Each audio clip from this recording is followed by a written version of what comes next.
Coucou tout le monde! Ce dimanche, on a lu un comics tout en jouant, je ne pensais pas dire ça un jour, avec Liberated. Liberated est un comics... Non pardon, un jeu dans lequel vous incarnez différents personnages dans un monde dystopique où l'État sait tout de vous grâce à Internet. En effet, chaque personne est obligée de s'inscrire sur les réseaux sociaux et de donner des informations pour que le gouvernement puisse les surveiller depuis qu'un attentat s'est produit quelques années auparavant. Si ça vous rappelle quelque chose, c'est normal puisque nous pratiquons, comme vous le savez, exactement les mêmes vérifications ici depuis l'attaque au litige d'il y a 3 ans. C'est logique. Mais étrangement, une partie de la population se sent oppressée par cette mesure, et elle commence à se soulever et à refuser de s'inscrire sur les réseaux de l'internet. C'est ce qu'on appelle dans le milieu du grand banditisme. Voilà, c'est un crime passible de mort.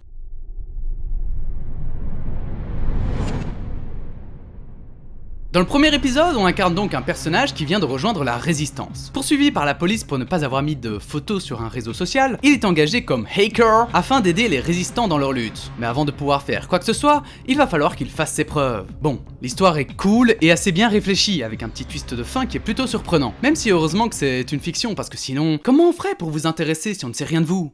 Vous imaginez? On ferait plein de trucs que vous ne regarderiez même pas. Quel gâchis!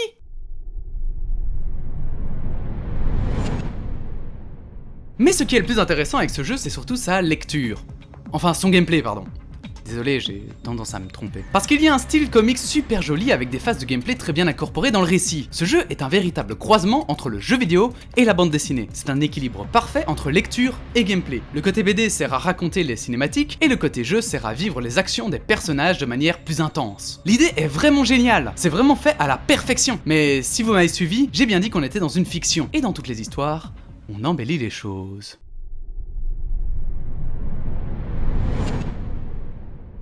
Malgré son originalité, malgré ses idées, le jeu est loin d'être parfait. L'histoire est cool, comme je l'ai dit, mais loin d'être mémorable. Dur de creuser un tel sujet tout en apportant de la nouveauté. Des dystopies avec les réseaux sociaux, il en existe plein aujourd'hui. Et le jeu n'arrive pas à apporter assez d'originalité pour que l'histoire nous surprenne, si ce n'est à la toute fin.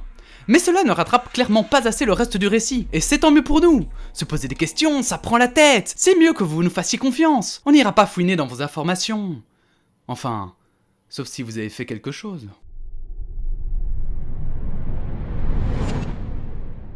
En termes de gameplay, le jeu est très répétitif. Alors qu'il aurait pu jouer avec les codes des comics, il ne fait que nous amener à des phases de gunfight qui sont certes sympas au début, mais qui ne changent pas au fur et à mesure du jeu. Si, pardon. Au début, vous pouvez viser le corps, et à la fin, vous ne pourrez plus que viser la tête.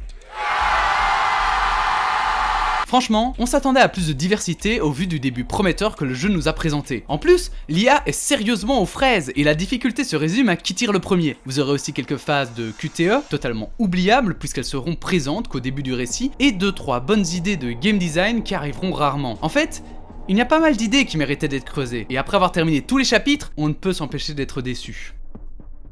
Oh, attendez, j'ai reçu une alerte comme quoi vous alliez mettre un pouce rouge sous la vidéo. Ah, j'ai pas envie, mais j'ai pas le choix. Je vais devoir vérifier dans toutes vos données si vous n'avez pas fait d'autres infractions. Dommage.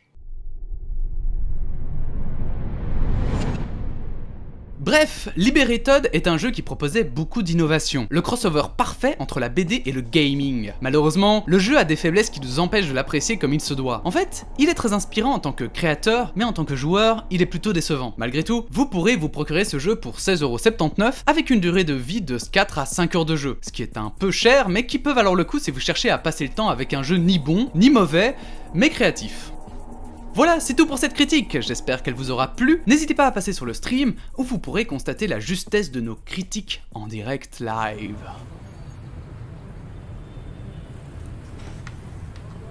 Oh. Attendez, hein.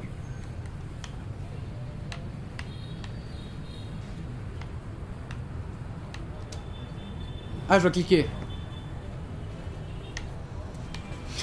Y'a pas de tuto, je suis perdu. Ah, il est marqué A en dessous, j'avais pas vu, ça se fondait dans le décor. Bon, bah 2 sur 20. Hein. 2 sur 20 pour le jeu, désolé.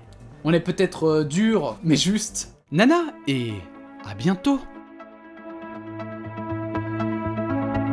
Oh, excusez-moi d'interrompre cet outro, mais il semblerait que vous soyez abonné chez Squeezie, mais pas ici.